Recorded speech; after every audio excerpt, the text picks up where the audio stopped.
is you woke up beside Adam and you wanted to know who's he. As like my kids used to ask me a long time ago, who's the judge of me? Who do I answer to? By whose demand and authority do I do things, or am I free of my own? And so the covenant under the patriarchal dispensation was leave and cleave. The covenant under the Mosaical dispensation is marry within Israel. Yet there are those today that have any major problem with that and think that that's still something that we are still commanded to do. Although now in the Christian dispensation, which is a dispensation yet later, we can marry anybody, be they a child of God or be they not a child of God. And this is what we run into. So Paul has the letter written to him by these brethren, and he's answering the questions that they ask.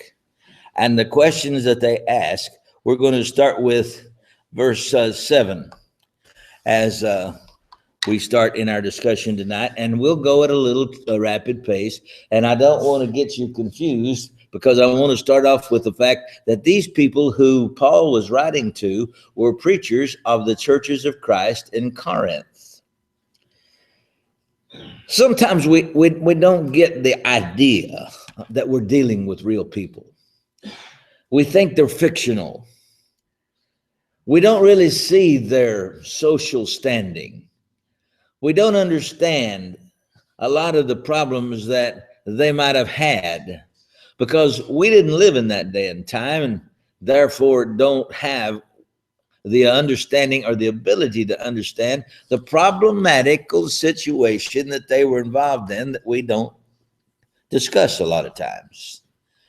But these people had Paul as their idol, and I don't mean that in a bad sense.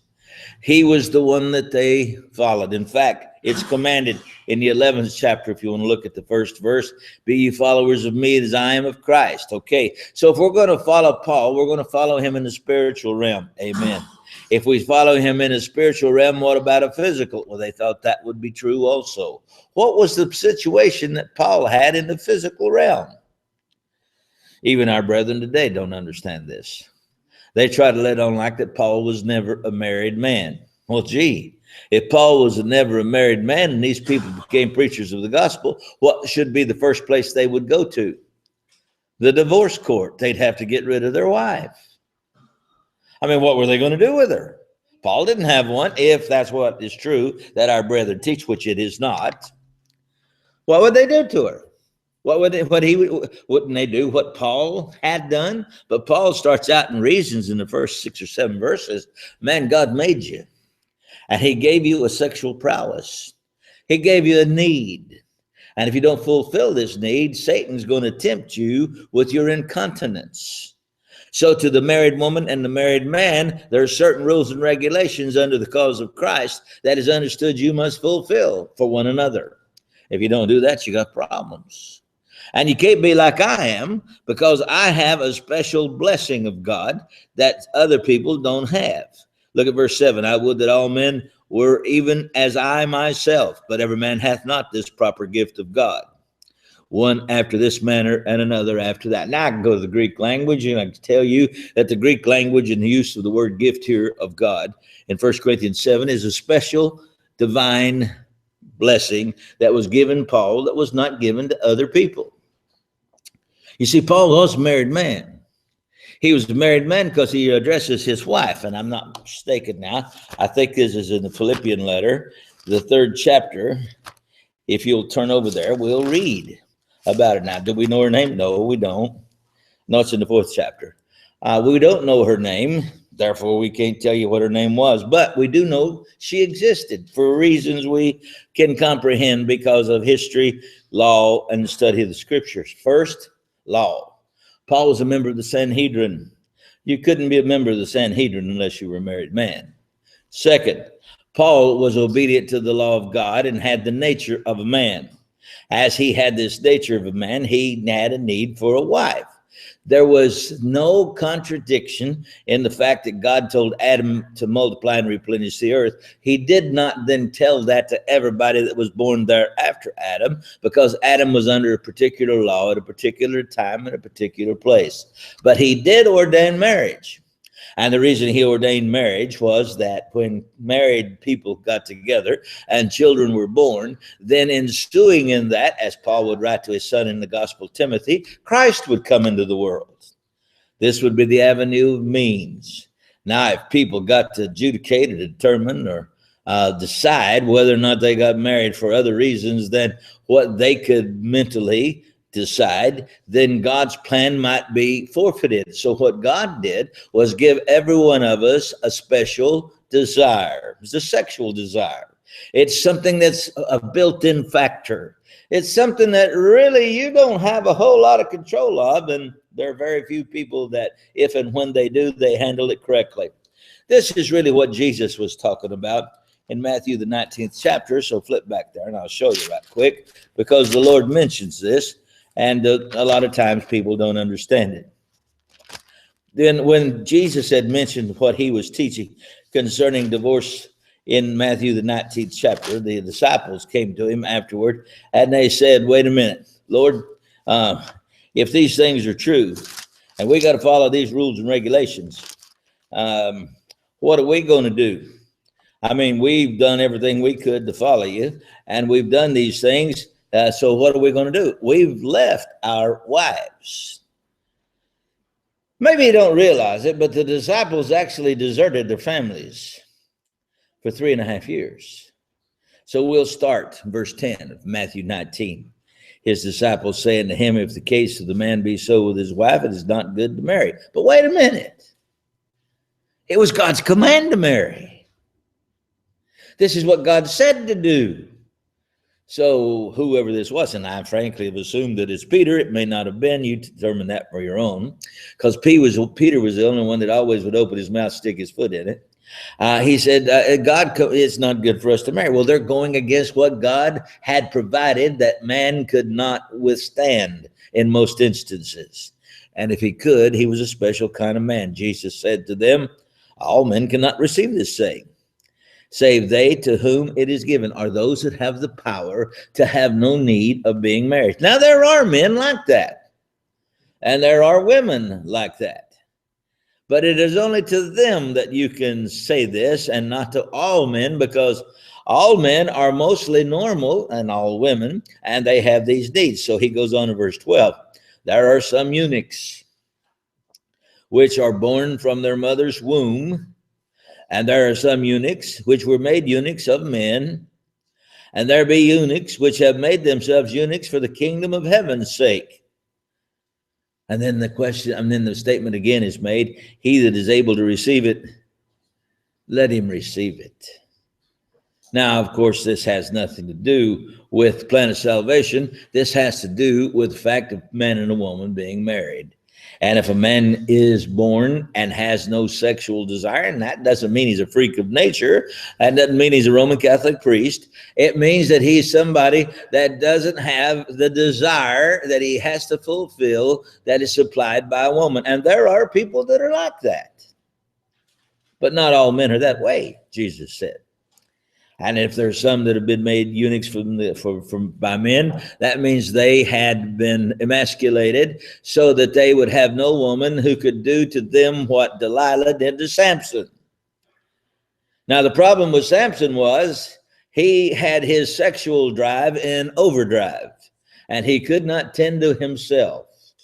And what he did was cause such grievances and pain to his wife, who he had virtually burnt up or cremated because he didn't go back and take care of his husbandly position, or to his lover, who Delilah, he made her a prostitute because she was working for hire, or for his nation over which he judged 40 years. That's the nation of Israel. Most people don't even know that Samson judged or was the head or was the man who decided on the social customs of Israel for 40 years before he was blinded because of his lack of ability to control his passions. Now, let's go to the Church of Christ at Corinth. Now, in a different covenant, in a different circumstance, and in a different law. We don't follow the law of Moses. I've been writing a series, and if you don't have it, you need to get it. And we've not gotten to Paul's wife yet, and I just happen to have my finger here, so let's go read about her. In the book of Philippians, the 4th chapter. I want to read to you about Paul's wife. If you ever, and she's in Galatians, the 6th chapter too, but that's all right. We'll just do this one in Philippians for you there. Philippians 4:3, I entreat thee also, true yoke fellow. Now, the word yoke fellow is a translation from the King James translation, but it actually comes from the Aramaic or the Greek language, which is the one with whom I am in contract. And this one with whom he was in contract was a woman. And it says, help those women which labored with me in the gospel, and with Clement also, and with other fellow laborers whose names are in the book of life. Rejoice in the Lord always. And again, I say rejoice, and let your moderation be known unto all men. The Lord is at hand. Be careful for nothing. Now, he's still talking to his wife. Be careful for nothing, but in everything but prayer and supplication with thanksgiving, let your requests be made known unto the Lord. And the God of peace, which passeth all understanding, shall keep your heart and mind, and that is singular in the Aramaic and the Greek, your heart and mind through Christ Jesus. Now, of course, if you understand that the body in which Jesus was also that which another soul and spirit resided in, and the soul and spirit that resided in the body of Jesus was the support, was the aid, was the means by which he could do the plan of God. You can see how God has marriage, because the woman and the man are in a contract one with another. If you have all that, then let's go to the church at Corinth and the problem that they had. They wanted to be a follower of Paul. If they wanted to be a follower of Paul, they knew that he had a wife, but he's not taking him with her. Now, it wasn't unscriptural. It wasn't illegal. In fact, turn with me to the book of, the 1 Corinthians, the 9th chapter, where Paul talks about that. Paul says, have we not power, in verse 9 and 5, have we not power to lead about a sister? Now, the Roman Catholics call these sisters nuns. They call them nieces. Only they have these as those that they are sexually involved in. This was not the case. Do we not have power to lead about a sister, a wife, as well as other apostles, and as the brethren of the Lord, and Cephas? I've often challenged people, and I'll do this with you, because I've always wanted to find out an answer to something I guess there's no answer given. And one of these days, who knows, we may find the answer. We got Mr. Google over here. He can help us out in so many ways that we don't have any idea that we're being helped. But, there may be something written somewhere we don't know anything about. And I've been looking for about 35, 40 years. But if a man is married to a woman and she be his wife, and they, the brethren of the Lord, that means James and Jude, of which we particularly now remember it, were married, did they have children? You say, well, it's really none of your business. Well, it's really not, but it really is. Because if that's true, then the constraint of an elder being the husband of one wife can be qualified and could be satisfied. But if the apostles had wives, then they had children. If they had children, who were they? And can you name one? Now, let me show you what I'm talking about. Turn to the book of 1 Peter, the 5th chapter. And I don't want to spend all night and get nothing done, so I will pick up the speed a little bit. In 1 Peter, the 5th chapter, Peter says concerning the church of Christ in Babylon, and that's where he was, which, by the way, is something that gives credence to a lot of things in the 5th chapter that we need to discuss. It says here, the elders which are amongst you, I exhort, who am also an elder. Now, if this is the office of the eldership, as is taught in the Church of Christ, this would cause Peter to be unqualified as an elder in the Lord's church. But if he's an elder, as to the qualifications of being an older one of wisdom and stature in the cause of Christ, so men could take their advice and feel confident in them, like it would be under the Jewish law, it was okay. But you see, can anybody name me Peter's firstborn daughter? Well, this became such a problem in the 2nd century after Peter had been dead for about 130 years that the Roman Catholics came up with one. Can I give you Peter's oldest daughter's name? According to Roman Catholicism. Petrina. Isn't that sweet? Yeah, Petrina. Can I tell you the story about Petrina?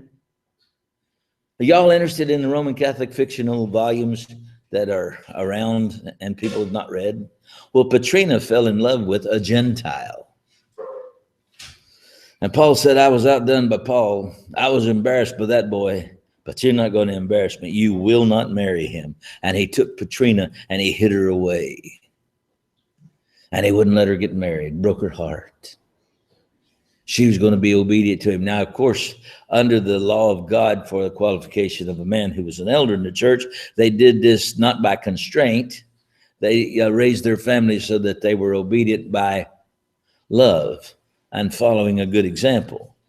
Roman Catholics don't have a lot of problems with making rules where there are none. But back to the subject, and I promise I'll shut up and not go into any other side avenues. To the married I command. Here's members of the Church of Christ that are married, male or female, doesn't matter. They're married, they became members of the church.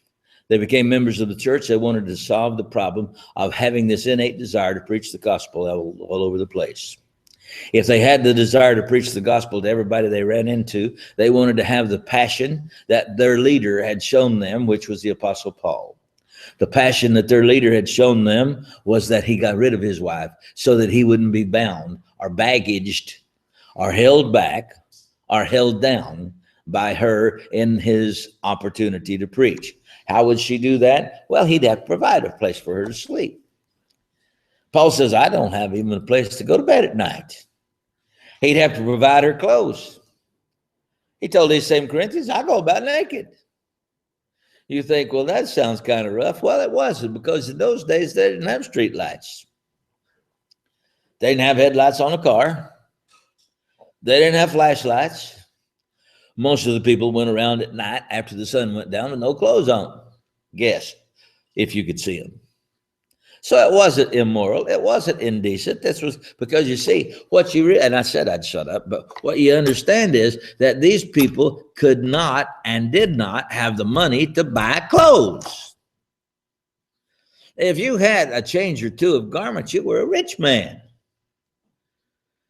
Look, 1 Corinthians, the 4th chapter. I'll show you. Verse 11. Are you there?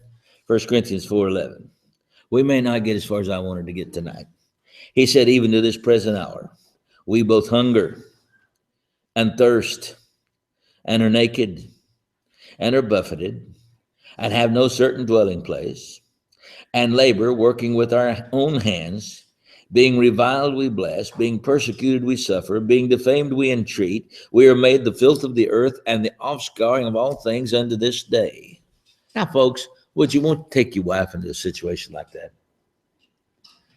You know, a woman will make a man do a lot of things he wouldn't do normally.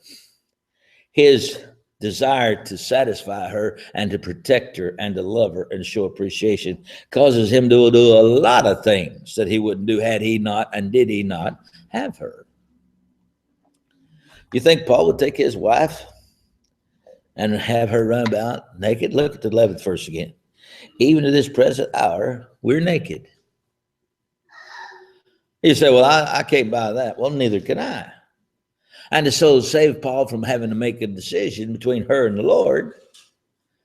Lord gave him a special blessing, a charizomai, which would allow him to not have this physical desire. But she did exist. And as she existed, she was a great soldier in the family of God and was called upon by Paul in the church at Philippi to help those other women whom she was the example in following that they would follow. But in the church at Corinth, if a woman became a preacher in the gospel of Christ and she wanted to be like Paul, did she divorce her husband? Well, this is the subject. He says, under the married I command, yet not I, but the Lord. Now, again, we don't have the qualification that it's something that has to do with command of the Holy Spirit, so that the whole church is under the restraints of, because they'd have to go back to Jerusalem to teach this command. It was not done. He said, let not the wife depart from her husband. When you become a preacher of the gospel of Christ, and there were women who preached to women, and it was something that was consistent with the churches of the first century. When you have this situation occur, stay with your husband. Don't think that you got to do like I did and leave him behind. But and if she depart, let her remain unmarried. And if she can be reconciled. Now you notice reconciliation has a concept that divorce doesn't have. You don't go down to the courts of the land and divorce your wife, and you go back 3 or 4 months later and says, oh, by the way, forget that, judge. That's just a bad mistake. Write that off, scratch it out, right? No, you know what you have to do if you get divorced and you want to go back to the same woman? You got to get married again. Yeah, it's the law of the land. Now, is it the law of God? No, but it's the law that Paul says this is something that you have to understand. But here, these people were not divorced. They could be reconciled. You go back to your husband, or you go back to your wife. Or, as he says, be reconciled to her husband, and let not the husband put away his wife. Then he goes on, but to the rest speak I, not the Lord. If any brother hath a wife that believeth not. Now you got another brother or a sister that becomes a child of God, wants to preach the gospel, wants to be an example or follow the example of the Apostle Paul. And he says, if you come into that situation and you have a brother that believeth not, and she be pleased or he be pleased, it'd be both ways, to dwell with them, let them not put her away. Don't get out and get a divorce. Stay like you are. Then he goes on to the 13th verse. And the woman which hath a husband that believeth not, if he be pleased to dwell with her, let her not leave him. And if you got kids by them, they're not heathen. They're not bastards. They do have a father. And it's in the physical sense. For he says the unbelieving husband is sanctified by the wife, and the unbelieving wife is sanctified by the husband. Else were your children unclean, but now they're holy. So your children are not those who, like the Jews would have made them, could not be a part of the covenant because their father or their mother were not Jewish. In Christianity, he says it's not that way. But, verse 15, if the unbelieving depart. Now, he's still talking to the preachers of the gospel that wanted to be preachers of the gospel, that thought to do as Paul had done, and that is to set aside his wife. Now, if you're going to follow this, you're going to find that Paul was not in the position to be reconciled to his wife because they'd never had these problems. This was an agreement they had, which is covered, by the way, in the fact that the husband and the wife are those who can commit themselves to certain regulations. That's nobody else's business in verse 4 and 5. So, to the unbelieving, if the unbelieving depart, now I'm in verse 15. But that is hinging on something that's different. If they depart, let him depart. A brother or sister is not under bondage. That is, the marriage contract is no longer binding. This word bondage is a contract. It's that which defines marriage. They're not under bondage in such cases. God has called us to peace. Peace how? You don't have to worry in your mind and your heart whether or not you have brought upon these people something harder than they can bear. For you see, although you came into a situation after the I do's were said, if there were such as that was done, that changed the relationship that you had one with another, the thing that you were charged with in most instances, above and beyond all things, is to save yourself. Oh yes, if you'll remember, that was taught in Jerusalem. You remember that? Yeah, when these people heard this thing, Peter said unto them, save yourself from this untoward generation. So that's the first command that you would have that took precedence over anything else. So take care of your soul. If they decide they don't want to serve the Lord, if they decide they don't want you to serve the Lord, and they're going to give you such trouble as you can't be a Christian and serve the Lord, and they've got to go on down the road, he said, help them pack their bags, give them the ticket to the Greyhound, and say later on, because there's nothing I can do to help you, because I got to first save myself. Now, he says, but if they won't, look at verse 16. What knowest thou, O wife, whether thou shalt save thy husband? Or how knowest thou, O man, whether thou shalt save thy wife? But as God hath distributed every man, as the Lord hath called every man, so let him walk, and so ordain I in all the churches. Now, this is the only thing that's ordained in all, and this word ordained is not the correct word. This so I have established. Ordain is a Greek word, had nothing to do with the scriptures. The Roman Catholics had this put in here because they like this ordination stuff. So ordain I in all the churches. Now he said, let me give you an example. You call circumcised, but don't try to change that. You call uncircumcised, you're called being uncircumcised, don't go be circumcised. Well, now wait a minute. These Gentiles were not circumcised. If they were going to follow Paul in every detail of his example, what would they go do? Be circumcised. You say, well, he had Timothy circumcised, but he had that for a different particular reason.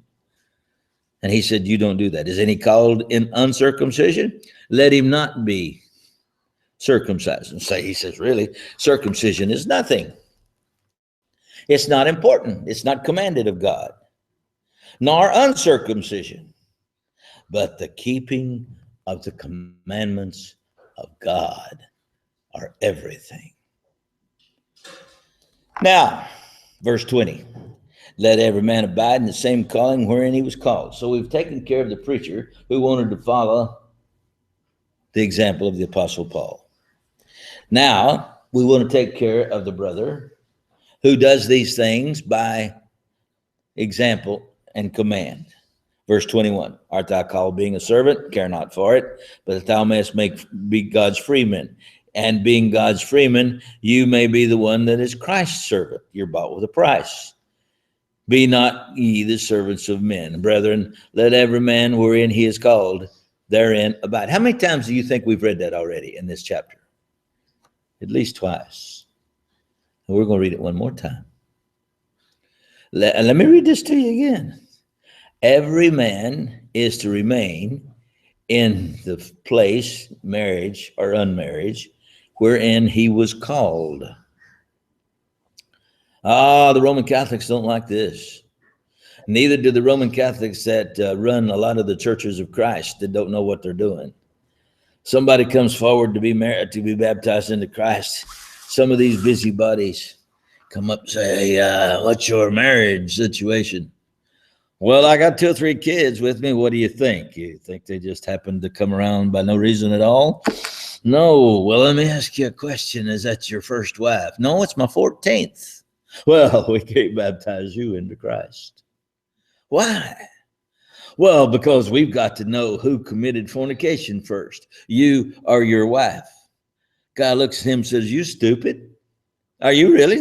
This is my 14th one. Somebody says, well, you mean he'd have 14? Listen, honey, if you lived back in the 1st century, you could have multiple wives. You could be married multiple times.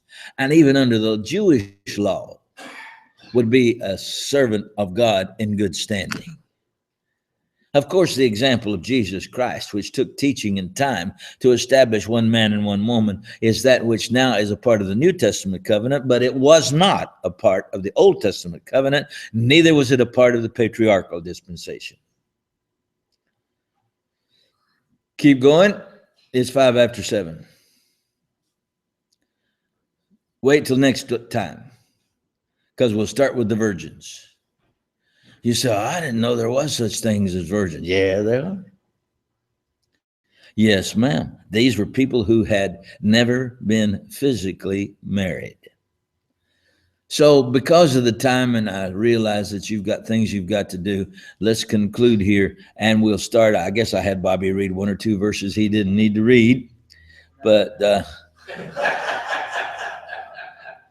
we can understand it that way. But the thing that corresponds all of this that nobody's brought up, and I didn't get a chance to because I was going to do it when I got to this verse, but I've got to conclude with this, is verse 26. Circle this one. I suppose, therefore, that this is good for the present distress. You see, the things that Paul would be telling the church at Corinth, he wouldn't necessarily tell the church at Ephesus, or he wouldn't necessarily tell any of the other congregations, because the present distress or the fall of Jerusalem, which he's talking about, would change the situation of the brethren in their relationship to any wife or any woman to her husband. And this present distress was a game changer. It was going to change the society in which they lived. I mean, if you had a wife, you wouldn't have one. You wouldn't know you had one because you're running all the time. You don't have a place for her to live. You don't have a place to protect her. You don't have a place to keep her clothed. You have made her a real implement of bondage that she doesn't deserve to be named as such because she loves you. And you don't deserve to have as a problem because you now can make the decision and love her more and not have that problem. And that's what the brother's talking about to the church at Corinth. I told you when we got started on this one about 6 or 8 weeks ago that we're going to go into stuff that people have never studied. Now, of all the times that I've studied the subject of marriage and divorce and remarriage with my brethren, the first thing I've never been able to do is get them to tell me if it was taught first in Jerusalem. If it's not taught first in Jerusalem, what they teach me, then you might as well shut up and go home. I'm not interested. Is it a sacrament of the Church of Christ? No, it's not. Well, then go home. The church has nothing to do with this. You see, God has 3 divine institutions, and the church is that which saves men's soul. The marriage is that which is the strength of the church because it causes people to desire to love God. And the government is that which governs society. So you got to determine under which realm. By the very fact that he taught the Ephesians he told the church of Christ at Ephesus this, I'll quote it for you. He said, and I would that women marry, bear children, and guide the house. That's not what he told the Corinthians, because it was a special service that they were talking about, a special situation, and a special thing that they had asked him. So to the Ephesians, he said one thing, which sounds like it's contradicted to the Corinthians, but when you understand the questions that were asked, you can understand the answers that are given.